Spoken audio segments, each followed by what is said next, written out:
Bes, tara na, labas tayo. Tama na yung work na yan. Wala ka namang ginagawa eh.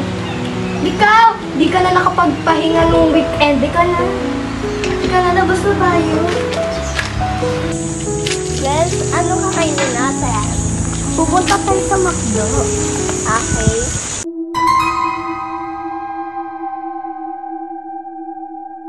Hala, Bes, nakikita mo ba yung nakikita ko? Ha?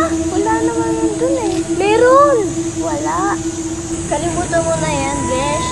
Guni-guni mo lang yan. Punta na tayo sa McDo. Sige na nga.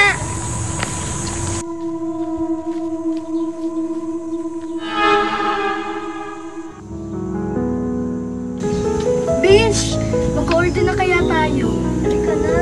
Magkano kaya yung fried chicken doon? Ako nga gusto ko yung burger eh. Ako yung gusto ko yung fries na may yung sinasawsaw sa ice cream. Ang sarap nun. Besh, nakikita mo ba yung nakikita ko? May kumakaway na bata.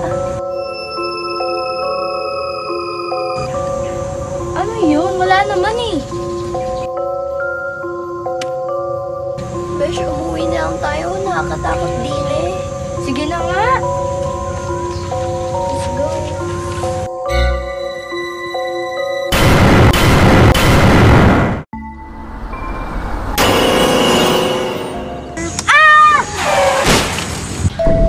Ang sakit ng ulo ko. Ano ba nangyari? Veronica, gumising ka dyan. Veronica.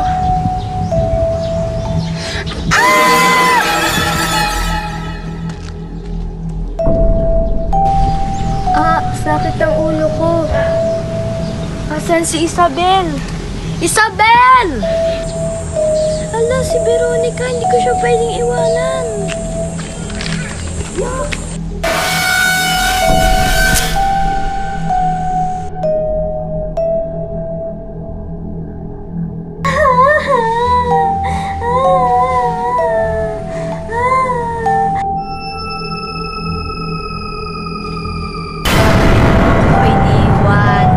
Kala ko ba kaibigan